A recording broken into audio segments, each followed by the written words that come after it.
Hey girl, welcome back to the podcast.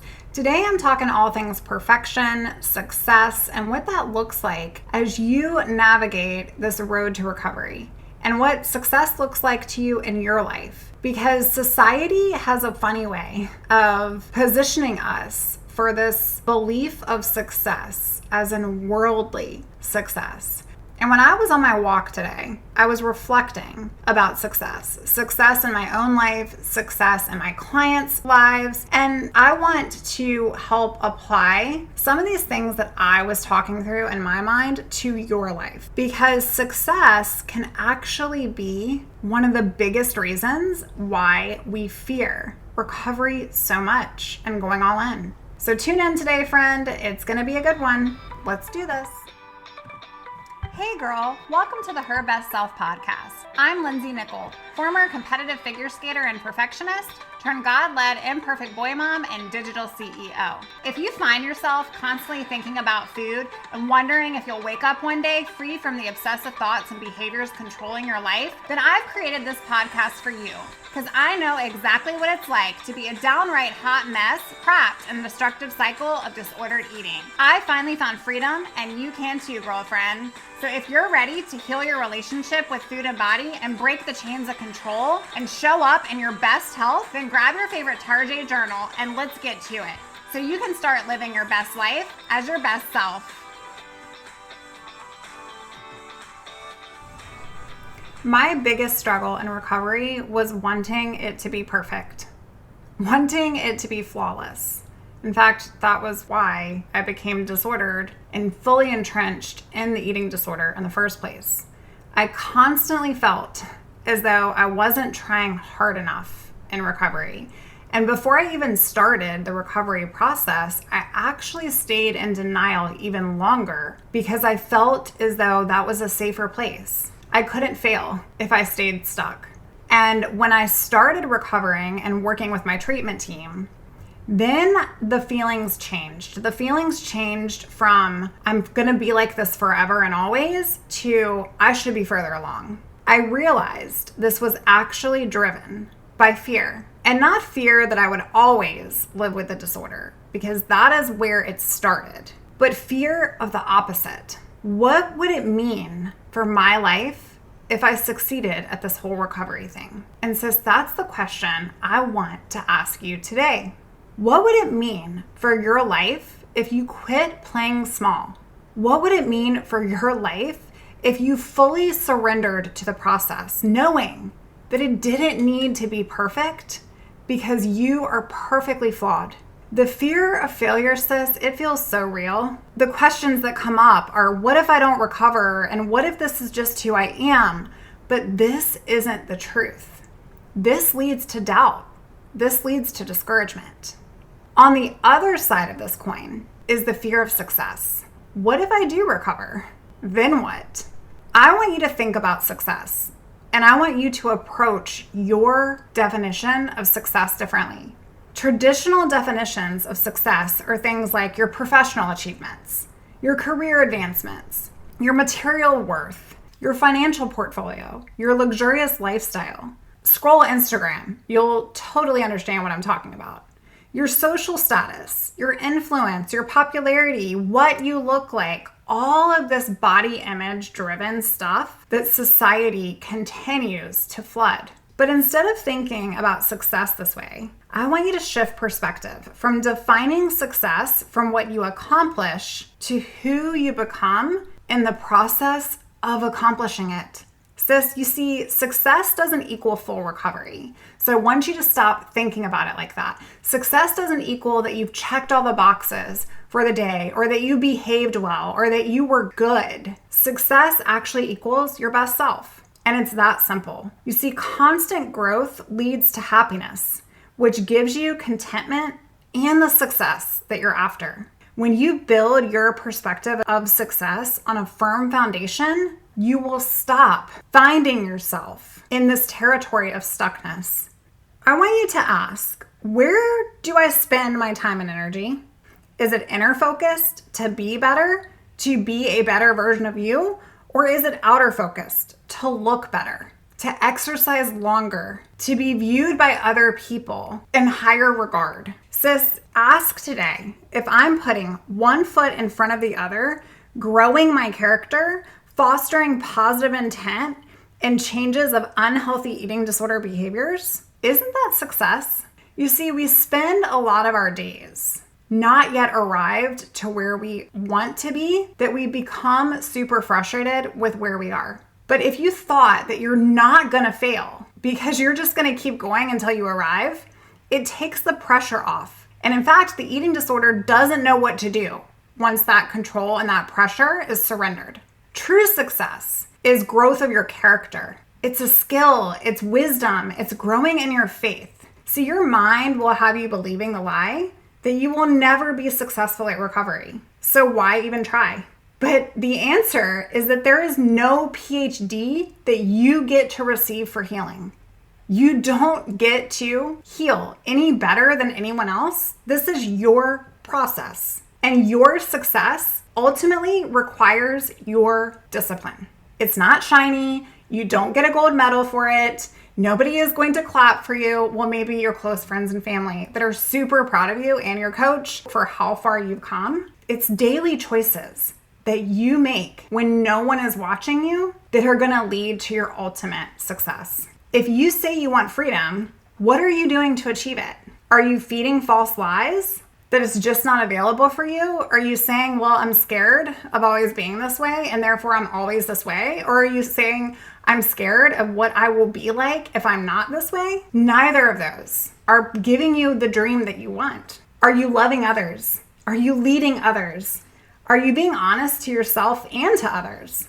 Because ultimately we care so much when we're caught in this perfection cycle about what other people think. But the reality is that's just an illusion. Being honest to yourself and to others is being authentic to who you are. And the crap with whatever they think. Are you contributing to the world or are you being consumed by the world?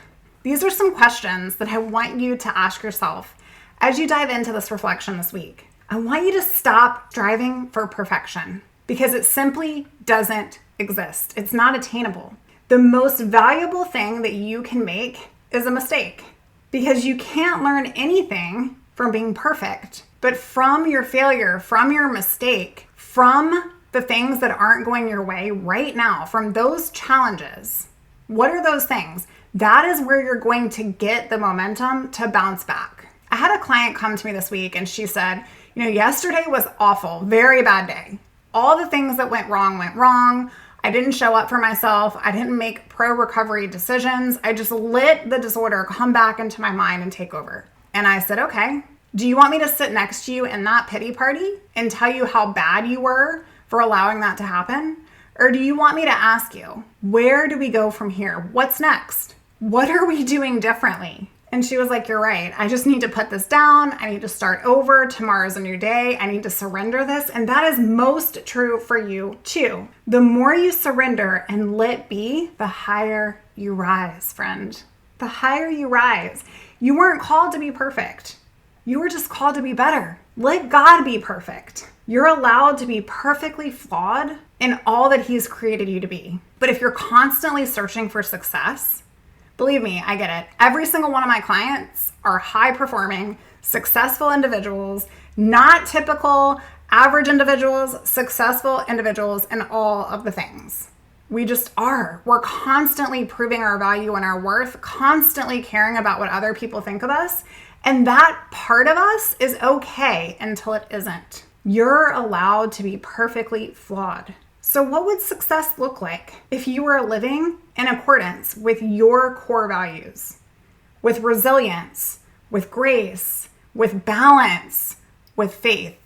You see, a study in the Journal of Social and Clinical Psychology found that individuals who surrendered to God or to a higher power in their recovery journey had increased feelings of personal empowerment and happiness. Sis, this is what generates success for us in our life, is that feeling of empowerment, of happiness, like we've accomplished the things. Another study in addiction sciences and clinical practice indicated that surrender was associated with the highest positive recovery outcomes. The highest recovery outcomes. I encourage you to check your faith and where your trust is anchored. Is it in you to be perfect? Is it in you to check all the boxes? Is it in you to get everything just right today? Being fearful of success and or being fearful of failure is cultivated in control and in fear. But that very thing that is controlling us is exactly what we have to release so that we can gain ultimate control, courage, acceptance, and trust. It is required in recovery. So today, what I want to leave you with is, what does success look like for you in recovery? How would you define it? What does success look like in your life? How would you define it? Is it materialistic? Is it personal achievements? Is it luxurious lifestyle or the best body out there known to man? You must find meaning in your recovery journey, purpose. And success really is growth of character. Success really is wisdom. Success really is learning from challenges and making those adjustments and standing up again tomorrow and going, okay, yesterday did not go well, but I get another day to do this thing. I get another day to do this thing. And I'm not giving up, and I'm not quitting, and I'm not throwing in the towel, and I'm not stopping. Where do you spend your time and energy? Is it thinking about what you're going to eat next? Thinking about your exercise? Thinking about how you're going to get more steps in, or how you can restrict your calories? Isn't that inner focused for an outer reward of what other people are going to think about you? Sis, that is what's flawed. That is what is false. I want you to approach success differently. Instead of thinking about it this way, I want you to shift that perspective from defining success from what you accomplish to who you become in the process of that transformation. You are worthy, and you are strong, and you are perfectly capable right now today to lean in to the biggest struggle of your life. In fact, you must save yourself from this awful place, surrender to God, let Him help direct your steps, and start changing the way that you measure yourself towards perfection. I believe in you. I'm so proud of you. Measure those small wins this week. And if you're new around here, welcome. I'm so glad to have your listen of the show. I would love, if you're loving the show, for a rating and review from you, because that's how this podcast reaches more women just like you that are navigating this tough place in life, this tough spot, and are looking for more help and support from somebody who's been there that can hold their hand and guide them through the process. And if you are looking for more support of that guidance to freedom, I want you to know that you do not have to do this alone. There are a couple of ways that I can support you. You can go on out to herbestself.co. You can fill out a client application. I promise to get back to you. In addition, I want to make sure that you are on our listserv to receive our emails. If you're not, go on out to the website, herbestself.co.